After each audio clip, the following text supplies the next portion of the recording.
Әңгімені бастаудан бұрын, пікірге бүгін қай өмірден қарап отырғандарыңды жазып қойыңдар. Кейде өмір адамды қатты сындырады. Сондай сәтте ол бәріне бара алады. Ғабит мұны басқалардан жақсы білетін. 37 жасында ол бірден 3 жерде жұмыс істейтін. Таңғы 6-дан түске дейін қоймада жүк тасушы. Кешкі 8-ге дейін жеткізу қызметінде курьер. Түнгі 11-ден таңғы 5-ге дейін сауда орталығында күзетші. Ұйқы деген тек ауысым арасында таксиде көз шырмын алатын уақыт қана. Кейде қоймада бастық байқамай қалса, сол жерде қалып кететін. Тамақ жүре жеп алатын жеміл-желпі нәрсе. Өмір бітпейтін ақша қуған жарыс. Ал ақша ешқашан жетпейді. Бірақ оның бәріне мән бермейтін бір ғана себеп бар еді. Айсәуле. 6 жастағы бұйра шашты, көк көзді кішкентай қызы.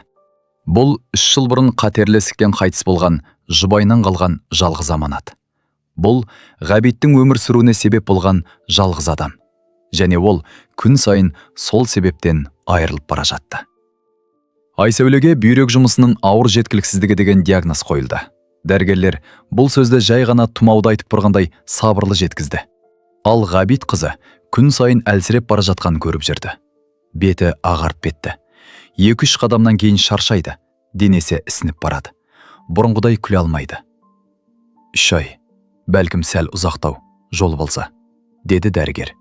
Содан кейін бүйрек мүлде жұмысын тоқтатады. Ота бағасы $120,000. Ал Ғабитте бар болғаны 7,000 ғана. Ол 2 жыл бойы әр тиынын жинаған. 7,000-ның $120,000-ға жетпейтіні түсінікті. Бұл тағдырдың мазақ сияқты еді. Түнгі 3 болды. Ғабит балалар бөліміне кіреберістегі дәлізде басын қолына қойып отырды. Жаңа ғана түнгі күзет ауысымнан шығып, соңғы автобуспен осында жеткен. Айсәуле палатасында ұйықтап жатыр, системаға қосылған. Мейірбике, жағдайы нашарлап кетті, деді. Тағы 1-2 аптада диализ қажет болады. Бұл тағы ақша, тағы аурухана, тағы уақыт. Ал Айсәуленің уақыты онсыз да азайып барады. Ғабит жұдырығын қатты түйіп жіберді. Тырнақтары алақанына кіріп кетті. Көз жасы біткен. Дәрігер диагнозды айтқан күн-ақ таусылған. Қазір тек ауыр бос кеңістік қана қалған. Сол кезде дәліздің тыныштығын өкше дыбысы бұзды. Ғабит басын көтерді. Дәлізбен бір әйел келе жатыр еді. Болмашы жарықтың өзінен оның басқа өмірден келгені байқалатын. Ұқыпты таралған қара шаш, қымбат костюм, сапалы сөмке. Бірақ жүзі мүлде басқа нәрсені айтып тұр. Қызарған көз, бояуы тарақ кеткен, ерні дірілдеп тұр. Әйел асық келе жатып, аяқ киімі тайып кетті. Ғабит бірден орнынан тұрып, қолынан ұстап жібермей, құлақ кетуден сақтап қалды. Олар бір сәтке үнсіз тұрды. Сосын әйел қолын тартып алды. Рахмет, деді қысқа ғана. 5 қадам жүрген соң тоқтады. Бұрылып, Ғабитте ұзақ қарады. Кешіріңіз, сіз бұл жерде жұмыс істейсіз бе? Жоқ, қызым жатыр, деді Ғабит. Әйел басын изеді. Сәлден кейін ол тағы сөйледі. Бір жеке сұрақ қойсам бола ма? Қойыңыз, деді Ғабит. Оған бәрібір еді. Әйел жүзін бұрып, қызыңыз үшін қандайда бір ақылға сыймайтын ұсынысқа келісер ме едіңіз? Ғабит тіксініп қалды. Қандай ұсыныс? Әйел бір қадам жақындады. Жарық бетіне түскенде ол 35-тер шамасында екені байқалды. Әдемі, бірақ томып қалғандай салқын. Кек көзі үміт пен қорқынышқа толы. Маған ер адам керек, деді ол жай ғана. 3 күнге.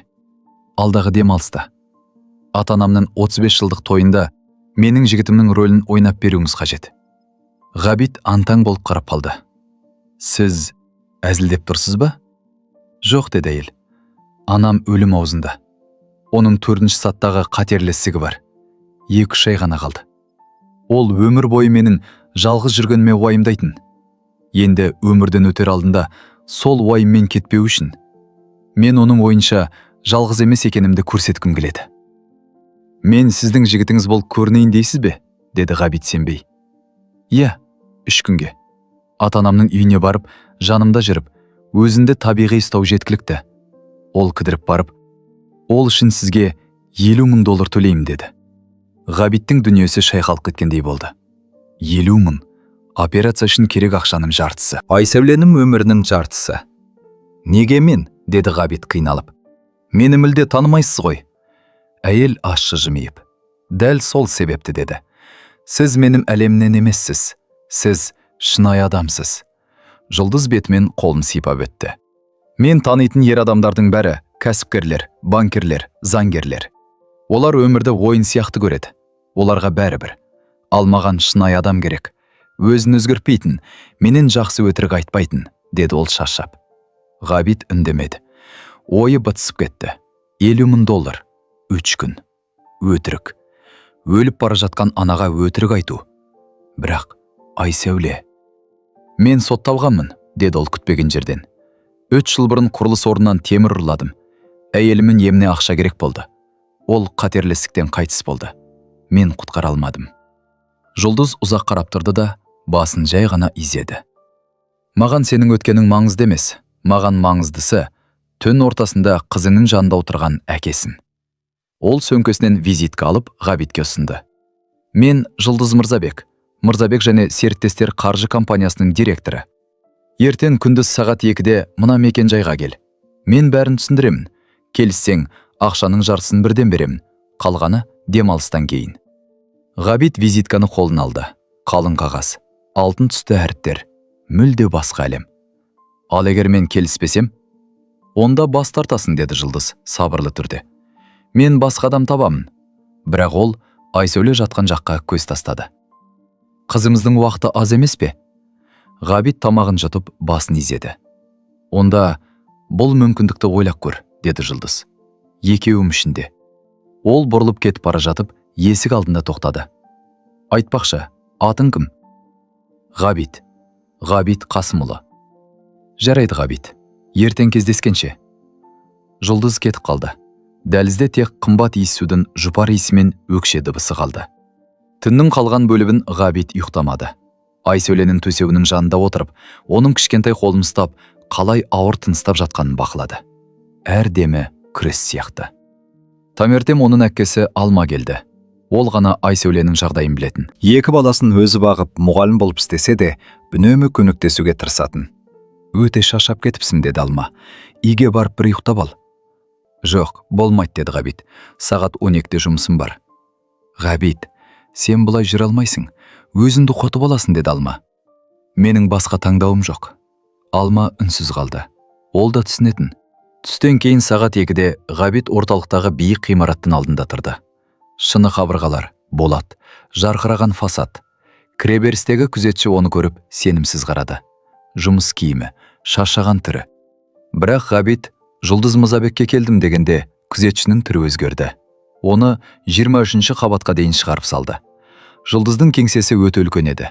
Панорамалық терезелер, қала толық көрінеді. Ішкі сәні қарапайым, бірақ қымбат. Жұлдыз үстелінің артында отыр. Кешеге мүлде ұқсамайды. Жинақы, салқын, іскер. Отыр, деді ол. Ғабит өзін бөтен әлемге кіріп кеткендей сезінді. Жұлдыз папка ашып. Енді бастайық. Бізге танысу тарихы керек. Мен былай ойладым. Біз жарты жыл бұрын бір қайырымдылық қорында таныстық. Сен волонтер болып істедің. Мен тексеріс үшін келдім. Содан кейін араласа бастадық. Жақындастық. Иә, сенімді естіледі, деді Ғабит. Жұлдыз бірнеше сурет шығарды. Бұл менің әкем, Роман Серікбайұлы, 72-де. Бұрын қаржы министрі болған. Қатал, бөтен адамдарды жақтырмайды. Әр сөзінде тексереді. Ғабит суретті қарап басын изеді. Бұл анам, Әлия Қуанышқызы, 68-де. Зейнеттегі әдебиет мұғалімі. Өмірімдегі ең мейірімді адам. Бірақ ол өліп барады. Жұлдыздың дауысы дірілдеп кетті. Ғабит үнсіз тыңдады. Тағы ағам бар, Мақсат, 42-де. Әйелмен балалармен келеді. Ол ғана біздің шын қатмас емес екенін біледі. Яғни, ол бәрін білетін? Иә, бірақ ата-анама айтпайды. Жұлдыз Ғабитке тіке қарады. Мереке ата-анамның үйінде өтеді. Жұма күні барамыз. Сенбі той, жексенбі қайтамыз. 3 күн. Ал менен не талап етіледі? Жанында болу, табиғи болу, сұрақтарға жауап беру, маған қолдау көрсету, өзіңді ғашық адам сияқты ұстау. Бірақ ойнамай, шын болу. Айырмашылығы қандай? Деді Ғабит түсінбей. Жұлдыз орындыққа сүйеніп отырды. Менің анам өтірікті бірден көреді. Сондықтан актер ала алмаймын. Маған шынайы адам керек. Сен өз өмірім туралы, қызың туралы шын айтып бересің. Тек танысқан тарихыңыз басқа. Яғни, өз өмірімді айтып берем бе? Деді Ғабит сенімсіз. Жұлдыз жүзін сипап. Мен танитын ер адамдардың бәрі бай, банкир, заңгер. Олар өмірді ойын көреді. Оларға ештеңе маңызды емес. Маған жай ғана шыншыл адам керек. Өтірікке шебер емес, өз болмысымен жүретін. Сен сияқты, деді. Ғабит үндемей қалды, іші қурай бастады. Бұл шынымен ессіз нәрсе еді. Жұлдыз сөзін жалғады. Мен саған бүгін 25 000 доллар берем. Қолма-қол. Қалғанын жексенбі күні қайтып келгенде аласың. Яғни 25 000-ды дәл қазір. Ғабит Айсәулені есіне алды. Оның бозарып кеткен жүзі, әлсіреген демі, уақыттың азайып бара жатқаны. Жарайды, деді ол ақырын. Келсем. Жұлдыз басын изеді. Сейфті ашып, конверт алып шықты да үстелге қойды. Міне ақша, санап ал. Ғабит конвертті ашты. Ақша топ-тобымен тұр. Ол өмірінде мұндай көп ақшаны көрмеген еді. Қажеті жоқ, деді ол. Мен сенем. Санап шық, деп Жұлдыз қаттырақ айтты. Бұл жұмыс. Мұнда сенім деген жоқ. Ғабит ақшаны санап шықты. Дәл 25 000 екен. Жұлдыз оған қарады. Саған киім керек. Костюм, аяқ киім, дұрыс киімдер. Ертең таңертең осында кел. Менің көмекшім сені дүкенге апарады. Барлығын мен төлеймін. Міндетті емес, деді Ғабит. Міндетті, деп Жұлдыз нық жауап берді. Ол орнынан тұрды. Жұма күні кешке 5-ке таман сенің үйіңе келем. Мекен жайыңды айт. Ғабит айтты. Жұлдыз жазып алды. Екеуі біраз үнсіз тұрды. Рахмет, деді Ғабит. Рахмет айтпа. Бұл келісім. Кек мені өкіндірме. Ғабит конверт алып сыртқа шықты. Көшеде ол біраз уақыт қозғалмай тұрды. Қолында 25 000 доллар. Көңілінде мың сұрақ. Жүрегінде ұзақ уақыт болмаған үміт. Ғабит соңғы рет қашан костюм кигенін есіне түсіре алмады. Мүмкін тойда немесе әйелі қайтыс болғанда шығар. Қазір ол жалғалған тар бөлмесінде айна алдында тұр. Өзіне қарап, өзіне сенбей. Көкшіл костюмі өте жақсы отырыпты. Ақ көйлек, қара аяқ киім. Бәрі бөтен сияқты. Кеше Жұлдыздың көмекшісі оны 3 сағат бойы дүкеннен дүкенге сүйреп жүрді. Ғабит өзін бөтен адамның орнында тұрғандай сезінді. Қалтасында 25 000 доллардың қалдығы. Оның 20 000-ын ол ауруханаға алдын ала төлем ретінде өткізіп қойды. Дәрігерлер енді Айсәулені кезекке қоятынын айтты. Қалған ақша жиналғанда отаға дайындық басталады. Алма қуаныштан жылап жіберді. Айсәуле 1 айдан бері алғаш рет күліп қойды. Ал Ғабит болса, енді өліп бара жатқан әйелге өтірік айту үшін жолға жиналып жатыр. Жұлдыз дәл жұма күні кешке 5-те келді. Түнгі түсті, терезелері бар қара жол талғамайтын көлік. Өзі ашық түсті қойған көйлегін киітті. Шашы бос, кеңседегідей қатал емес. Бірақ көздері сол баяғы, сақ, байқағыш. Дайынсың ба? Деді ол. Жоқ, деп шынын айтты Ғабит. Жұлдыз жымиып қойды. Мен де дайын емеспін. Олар шамамен 40 минут үндемей жүрді. Ғабит терезеден қарап, тынысын реттеуге тырысты. Ақыры Жұлдыз сөйледі. Саған анам туралы тағы бір нәрсе айтуым керек. Тыңдап тұрмын. Ол өте сезімтал адам. Адамды бір қарағаннан таниды. Мен 16-да едім. Бірінші рет жігітімді үйге әкелдім. Бай, тәрбиелі, жақсы оқиды. Анам оған 5 минут қарап тұрып, ол сені жақсы көрмейді, сенің бере алатынды жақсы көреді деді. Мен сенбедім. 2 айдан кейін ол мені тастап, әкесінің әріптесінің қызымен кетті. Сонда анаң өтірікті бірден таниды дейсің бе? Деді Ғабит жай ғана. Білмеймін, деді Жұлдыз. Сол үшін де саған өзіммен бол деп отырмын. Ойнама, шын бол. Егер ол жетпесе ше? Жұлдыз Ғабитке бұрылып. Онда екеуміз де жемілеміз. Үй орманның шетінде орналасқан. 2 қабатты, үлкен аппақ колонналар бар зәулім үй. Бақша күтімді, фонтан, емен ағаштарының ұзын жолы. Ғабит көліктен түскенде ішкі дүниесі қысылып кетті. Бұл басқа әлем. Өзі ешқашан кірмеген, өмір сүре алмайтын әлем. Қорықпа, деді Жұлдыз, оның қолын ұстап. Олар тістемейді, көп емес. Есікті 6-8 жастағы әйел ашты. Ұзын емес, арық, қысқа ақшыл шашты. Қоңыр көздері жылы. Аурудың белгісі байқалады, бірақ күлкісі өте мейірімді. Қызым, деп Жұлдызды құшақтап алды. Қанша күттім. Апа, бұл Ғабит, деді Жұлдыз.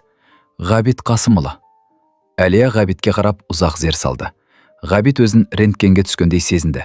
Сосын Әлия жылы жымиып, «Қош келдің балам, шаршаған шығарсын, кір, демал» деді. Дауысы жұмсақ, қолы жеңіл, әлсіз. Ішке кіргенде үйден бәліштің иісі аңқыттыр. Жоғары төбелер, көне жиһаз, қабырғадағы суреттер. Қонақ бөлмеде камин жанында бір ер адам отыр екен. Жасы келсе де еңселі, иығы кең, жүзі қатал. Бұл Жұлдыздың әкесі Раман. Ол орнынан тұрып Ғабитке бастан аяқ мұқият қарады. Көзқарасы тексеріп тұрған адамдікі. «Әке, бұл Ғабит» деді Жұлдыз. «Сәлеметсіз бе?» деді Ғабит қолын созып. Раман оның қолын қатты қысып, сынағандай қарады. «Жұлдыз сіз туралы көп айтты» деді ол суық үнмен. «Жақынырақ танысарымыз қызық болар». «Әрине» деді Ғабит, өз даусын қатты шығармауға тырысып. Кешкі ас өте тартысты өтті. Үстелде Әлия, Раман, Жұлдыз, Ғабит, Мақсат, оның әйелі Айдана және 2 баласы отыр. Бірі 10 жас шамасында, бірі 7 жаста. Мақсат әкесіне мүлде ұқсамайды. Көңілді, ашық, тез тіл табысатын. Ол бірден әзілдеп, жағдайды жеңілдетуге тырысты. «Сен волонтер екенсің ғой» деді ол Ғабитке. «Қай қорда жұмыс істейсің?» Ғабит тоқтап қалды. Жұлдыз ескерткен. Мақсат шындықты білет, ал басқалары білмейді. «Балаларға көмек көрсететін қайырымдылық қорында» деді Ғабит, алдын ала келісілген өтірікті айтып. «Мен зат жеткізуге, жөндеуге көмектесем» деді Ғабит. «Жақсы екен» деді Әлия күлімдеп. «Қазір ондайды ешкім тегін істемейді». Сол кезде Раман сұрақ қойды. «Ал күн көріске не істейсің? Волонтерлік ақысыз ғой». «Жүк тасушы болып жұмыс істеймін» деді Ғабит сабырмен. «Қосымша курьермін». Кейде күзетшілікке шыған. Дастархан басында үнсіздік орнады. Айдана көзін төмен салды. Мақсат қиналды, жөтеліп қойды. Раман қасын көтеріп: «Үш жұмысты қатар істейсің бе?» деді. «Иә» деді Ғабит. «Себебі менің 6 жастағы қызым бар. Ол ауырады. Еміне ақша керек». «Оның анасы қайда?» деді Раман қатқыл үнмен. 3 жыл бұрын қайтыс болды. Қатерлі ісік». Әлия көзін жұмып, Ғабиттің қолының үстіне өз қолын қойды. «Өте өкінішті балан», деді ол ақырын. «Қызымның аты кім?» «Айсәуле». «Өте әдемі есім», деп жымиып қойды Әлия. «Сен оны қатты жақсы көретін көрініп тұр». «Ол менің жалғыз байлығым», деді Ғабит. Бұл сөз таза шындық еді. Содан кейінгі кешкі ас біршама жеңіл өтті. Әлия Айсәуле туралы көп сұрады. Не ұнатады, не оқиды, не армандайды. Ғабит айтып отырды. Алғашқы рет өзін еркін сезінді. Жұлдыз жанында отырды. Кейде астыртын оның қолын қысып қоятын. Ал Раман бәрін үнсіз бақылап отырды. Тамақтан кейін Мақсат Ғабитті сыртқа шақырды. Екеуі верандаға шықты. Түнгі гүлдің иісі, жаңа шабылған шөптің иісі келіп тұр. «Тыңда, мен бәрін білем», деді Мақсат жай дауыспен. «Бұл келісім екенінде Жұлдыз айтты. Бірақ сен жақсы ойнап жатырсың. Тіпті өзім сені қала жаздадым». «Мен ойнап тұрған жоқпын», деді Ғабит. «Мен тек шындықты айтып тұрмын». «Қызың туралды?» «Иә». «Әйелім туралды. Жұмыстарын туралды. Бәрі рас. Кек қалай танысқанымыз ғана өтірік». Мақсат басын изеді. «Білесің де, ең таңғаларлығы не? Жұлдыздың саған қалай қарайтынын көрдім. Бұл ойынға ұқсамайды». Ғабит үндемей қалды. Не айту керегін білмеді. «Оған қамқор бол», деді Мақсат байыппен. «Сырттай мықты көрінеді, бірақ іште өте жалғыз. Оның үстіне анасы өліп барады. Бұл оны жеп бара жатыр». «Түсіндім», деді Ғабит. Үйге кіргенде Әлия қонақ бөлмеде ескі фотоальбом қарап отыр екен. «Кел балам, жанымда отыр. Саған Жұлдыздың бала кездегі суреттерін көрсетейін» деді. Ғабит отырды. Жұлдыз бірден тықыршып кетті. «Апа, қажет емес қой. Қаныш қызым, қарасын, сен кішкентай кезінде сондай сүйкімдедің», деді Әлия.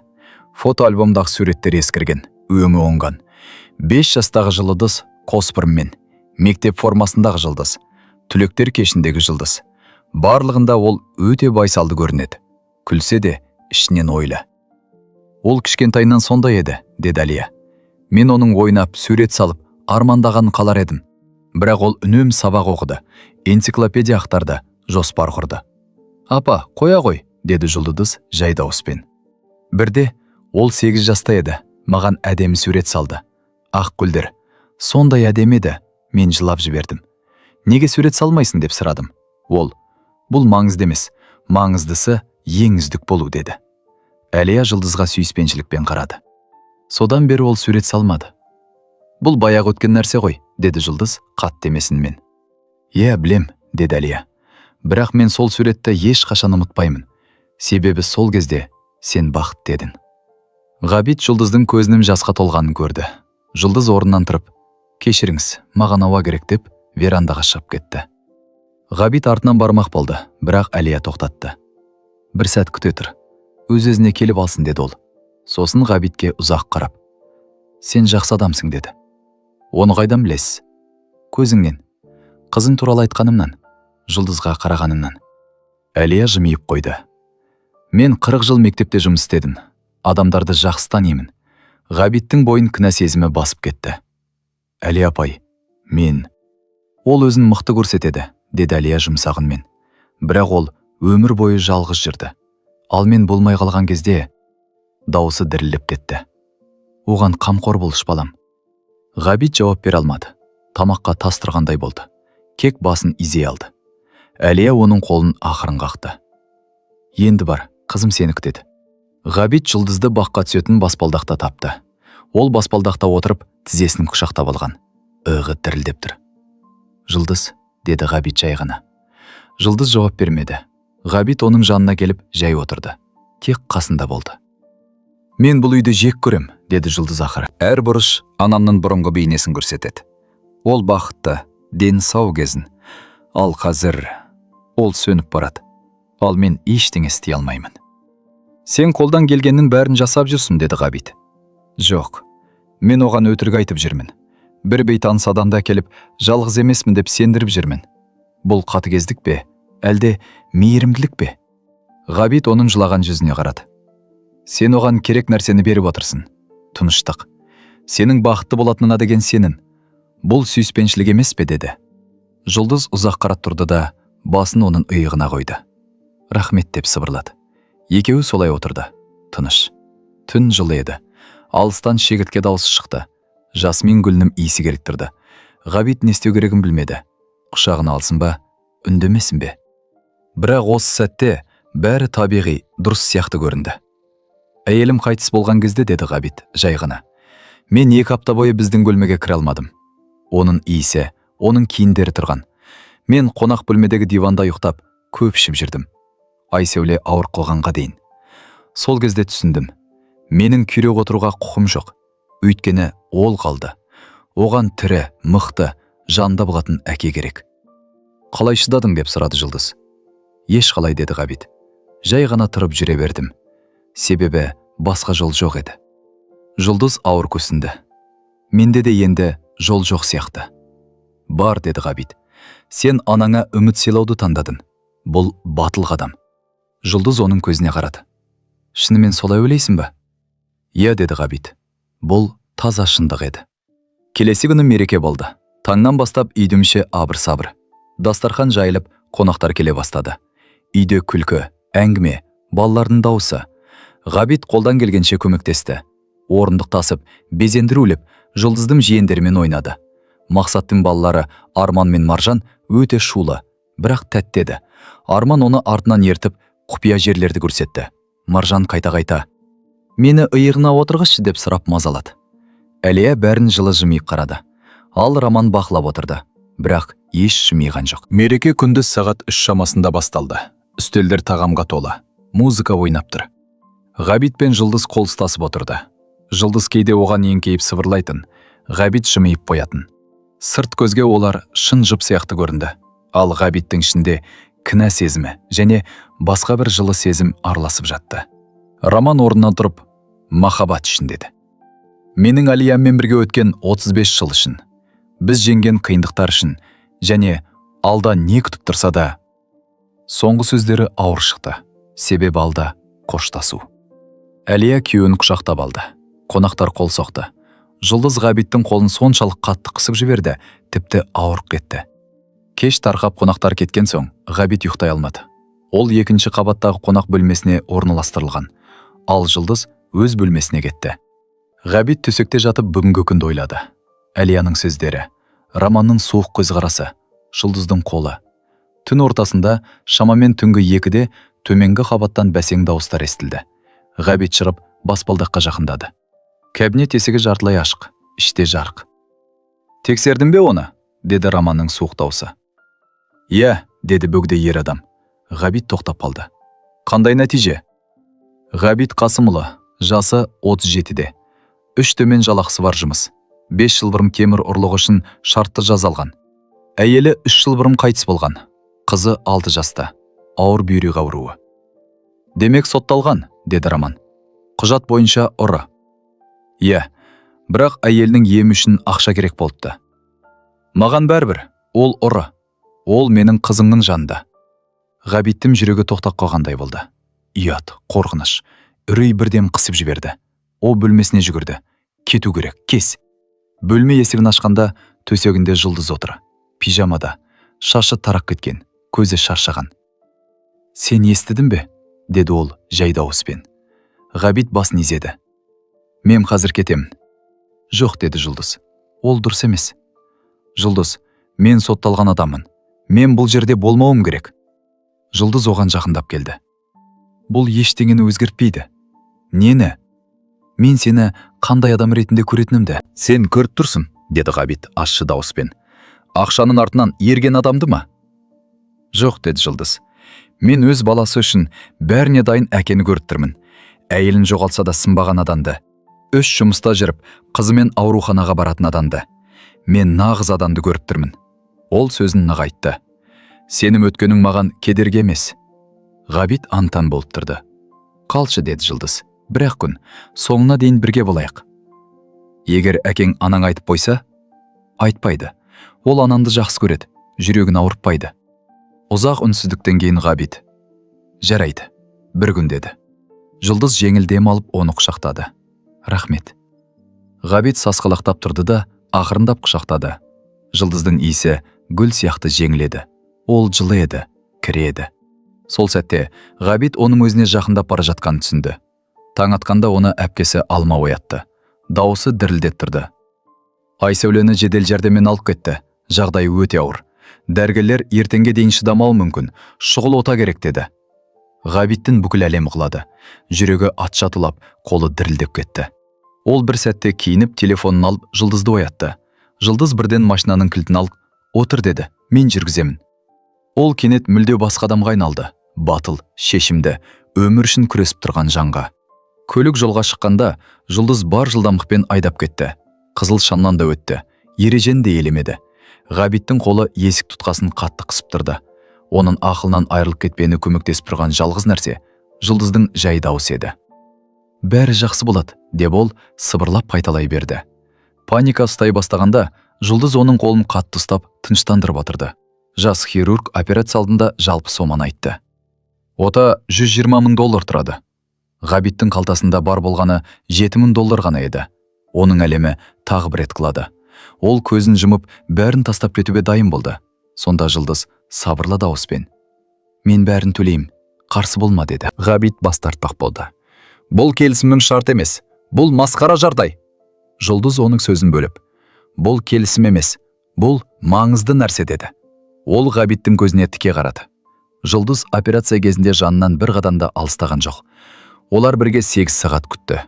Бұл үнсіздік сөзден де ауыр еді. Соңында хирург шықты. Шаршаған, бірақ жүзінде жеңіл күлімсіреу бар еді. Сол сәтте Жұлдыз өте жай, бірақ анық айтты: «Бұл енді өтірік емес. Мен сені жақсы көрем». Операция сәтті өтті. Айсәуле аман қалды. Дәрігерлер енді бәрі дұрыс күтімге байланысты екенін айтты. Бұл сағаттар Ғабит пен Жұлдыз үшін ең қиын, бірақ ең маңызды уақыт болды. Олар екеуі бірге бәрін өткерді. Отадан кейінгі 2 күн Айсәуле жансақтау бөлімінде жатты. Ғабит пен Жұлдыз кезектесіп оның жанында отырды. Әр дем алысы жеңіс, әр көз ашуы үміт еді. Бір күні Жұлдыз ауруханаға біреумен келді. Ол қолында әлсіреген, бірақ күлімдеп тұрған анасы Әлияны көтеріп келді. Әлия баяу қолын Айсәуленің қолына қойып: «Менің қызым сенің әкеңді жақсы көреді екен. Демек біз енді бір отбасының адамымыз», деді. Ғабиттің жүрегі ұзақ ұмытқан жылылықты қайта сезінді. Осы сәтте оның ішінде өтірік емес, шынайы байланыс пайда болғанын түсінді. Бірнеше күннен кейін Әлияның жағдайы нашарлап, ол тыныш қана көз жұмды. Бұл бәрінің жүрегіне ауыр тиді. Жұлдыз қатты қайғырды. Ғабит оның үйіне барып, Жұлдызды ақ гүлдер өсіп тұрған бақтан тапты. Ол жалғыз отырды. «Анам, енді сен үшін алаңдамайым. Өйткені сенің қасында ол бар» деді, деп сыбырлады Жұлдыз. Жұлдыздың дауысы дірілдеді. Жерлеу қарапайым өтті, бірақ жүректен шыққан сөздер құрмет пен сағыныш көп болды. Жолдың шетінде тұрған Роман Ғабитке келіп, қолын қатты қысып: «Ол саған сенді. Ол адамды тани білетін. Сондықтан мен де саған сенем» деді. Айлар өтті. Бірте-бірте Ғабит, Жұлдыз және Айсәуле шын мәнінде бір отбасы бола бастады. Жұлдыз апта сайын келіп, Айсәулемен сурет салып, кітап оқып, кешкі ас дайындады. Ғабит өз шағын кәсібін дамыта бастады. Ол тек әке болып қана қоймай, жанұясының тірегіне айналды. Бір кеште верандада отырып, Ғабит тыныш дауыспен: «Мен сені жақсы көрем, бұрыннан» деді. Жұлдыз жымиып оның қолын ұстады. Бұл махаббат ауыр күндерден, сенімнен, бір-біріне сүйенуден туған сезім еді. Бір жыл зулап өтті. Бір жыл, бір жағынан өте қысқа, бір жағынан үміт пен қорқыныштың арасындағы ұзақ жол. Сол үйдегі бақта қайғы мен күту болған жерде енді қуаныш пен өмір оянды. Әлия жақсы көретін ақ раушандар керемет гүлдеп тұрды. Ғабит қарапайым, бірақ жарасымды костюмде тұрды. Жұлдыз әдемі нәзік көйлекте. Екеуі қатар тұр. Айсәуле енді дені сау, күлімдеген қыз, жас гүл тарататын қыздың рөлінде жүр. Қолында түрлі гүлдер, көзі қуаныштан жанып тұр. Салтанат шағын, бірақ өте жылы өтті. Ешбір артық сән жоқ, тек күлкі, көз жас, жылы сөздер. Роман. Бұрын күмәнданған әке, бүгін Жұлдызды қолынан ұстап, Ғабитке табыстады. «Қыздарынды қорға», деді ол жай дауыспен. Енді оның көзінде қаттылық емес, құрмет бар еді. Содан кейін балалар мен туыстар кішкентай мереке жасады. Ойындар, күлкі, әңгіме, гүлдер арасында серуен. Кешкі салқын мезетте Жұлдыз Ғабиттің жанында тұрды. Ал Айсәуле достарына мектептегі қызықтарын айтып беріп, қолмен қатты сермеп тұрды. Олар шынайы отбасы еді. Мереке музыкамен жалғасты. Қонақтар бақыт, денсаулық, ұзақ өмір тілеп тост айтты. Көз жас, шынайы сөздер, алғыс, бәрі болды. Кеш соңында Ғабит аяқ киімін шешіп, Айсәулені қолын алды. Айсәуле күліп: «Әке, біз өз бақытты соңымызға жеттік қой», деді. Ғабит оның мөлдір, үмітке толы көзіне қарап: «Жоқ жаным», деді күліп. «Біз бақытты бастауымызға жеттік». Бұл жауап қана емес, уәде де еді. Енді олардың әр минуты шынайы болмақ. Бүгін олар бір отбасы. Ал алда қиын жол, бірақ бірге жүрген жолдың бәрін еңсеруге болады.